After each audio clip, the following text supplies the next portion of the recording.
Assalamualaikum warahmatullahi wabarakatuh. Saya Laila Fatimatu Zahro.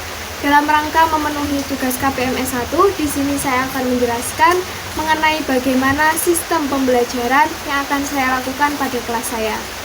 Di sini saya menggunakan LKS atau lembar kerja siswa yang telah saya buat yang berisi ringkasan materi dari buku penunjang kurikulum 2013 matematika, juga berisi soal-soal. Baik, kali ini tugas yang saya peroleh adalah materi mengenai barisan dan deret. Untuk kompetensi dasarnya 3.6, mengeneralisasi pola bilangan dan jumlah pada barisan aritmetika dan geometri.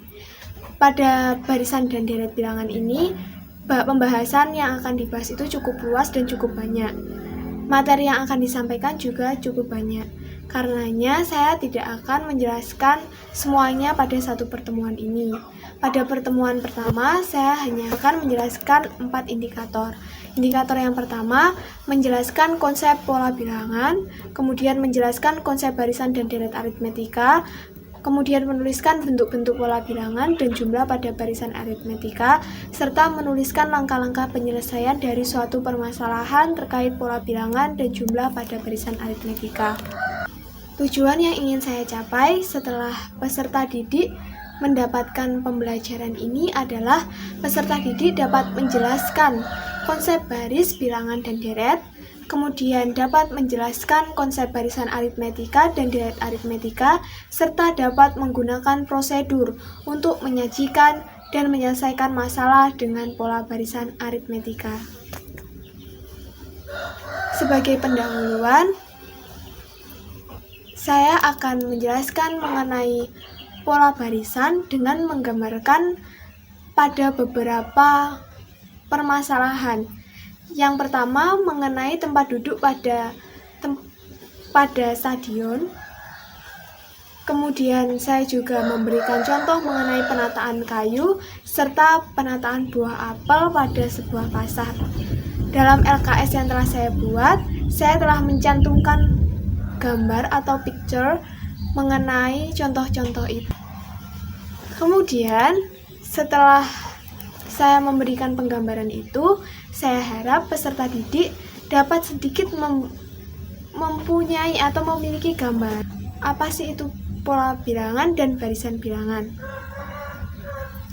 Kemudian saya akan menjelaskan definisi pola bilangan dan juga definisi barisan bilangan. Nah, di sini saya akan sedikit mengaitkan dengan materi yang telah didapatkan oleh peserta didik sebelum ini, yaitu mengenai fungsi, karena barisan bilangan sendiri merupakan sebuah fungsi. Jadi di sini saya akan memberikan bentuk bagaimana barisan bilangan itu bisa disebut fungsi. Kemudian saya akan memberikan satu contoh. Nah, contoh ini adalah bagaimana caranya siswa dapat menentukan apakah sebuah angka dikatakan sebuah barisan dan bagaimana cara menentukan polanya. Kemudian setelah saya menjelaskan mengenai contoh yang telah saya buat, saya akan meminta siswa untuk mengerjakan pada kegiatan 1. Nah, pada kegiatan 1 ini saya memberikan lumayan banyak soal-soal. Nah, soalnya adalah menentukan pola dari barisan yang telah saya berikan pada LKS. Nah, di sini mengapa saya memberikan soal yang cukup banyak? Karena dengan harapannya siswa dapat berlatih untuk bisa menentukan pola. Nah, dalam menentukan pola dari suatu barisan perlu trik khusus dan peserta didik perlu menganalisis lebih jauh mengenai barisan yang telah ada. Di sini bukanlah hal mudah dalam mengetahui polanya. Beberapa peserta didik akan kesulitan dalam menentukan pola dari suatu barisan. Karenanya perlu latihan yang cukup sering.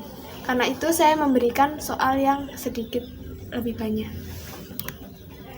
Kemudian setelah siswa menyelesaikan soal pada kegiatan 1, saya akan melanjutkan pada soal mari berpikir kritis.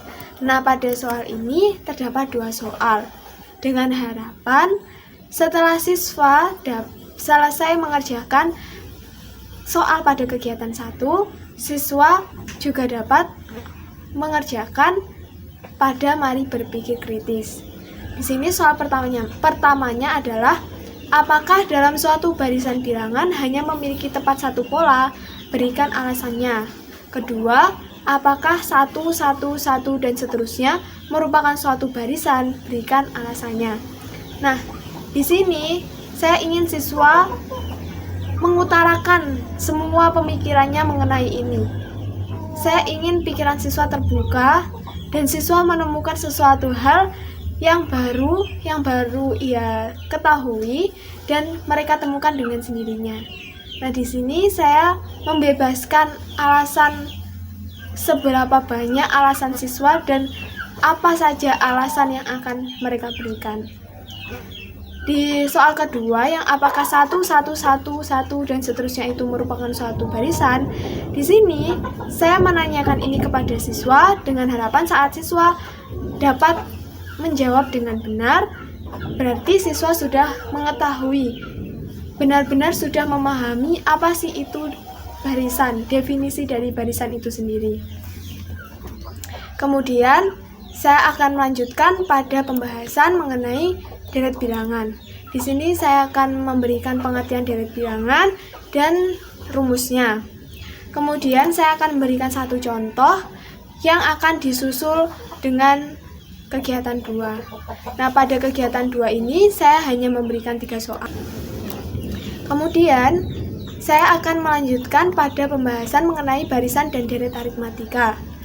Nah, di sini saya akan memberikan definisi mengenai barisan aritmetika itu sendiri, kemudian disertai dengan rumus-rumus yang berlaku pada barisan aritmetika. Kemudian saya akan memberikan satu contoh dan disusul dengan definisi dan rumus-rumus pada deret aritmetika yang disertai dengan satu contoh juga. Kemudian saya akan melanjutkan dengan kegiatan, yaitu kegiatan 3. Di sini ada cukup banyak soal juga.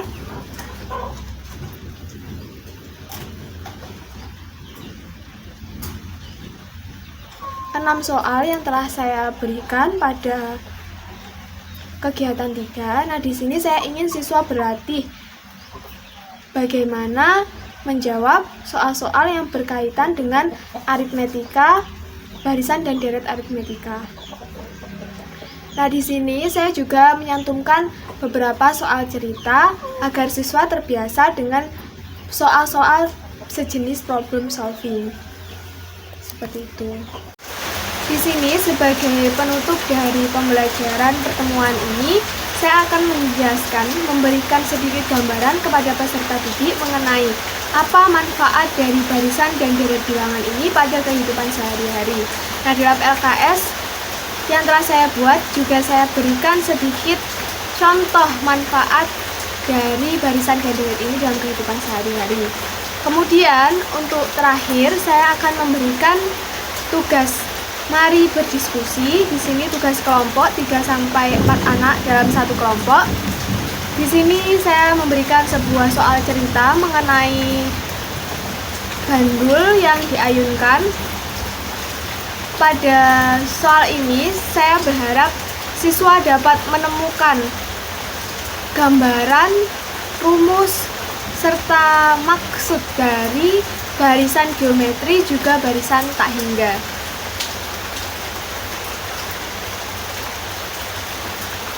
Nah, mengapa di sini saya menyantumkan ini pada akhir?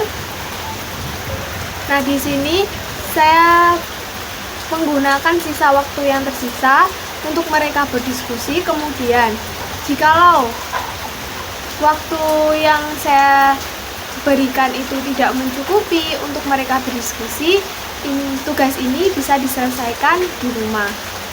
Seperti itu. Jadi pertemuan selanjutnya kita bisa memulai pembelajaran dengan tanda kutip siswa sudah sedikit memahami apa yang akan kita jelaskan pada pertemuan selanjutnya, yaitu mengenai barisan dan deret geometri serta barisan tak hingga.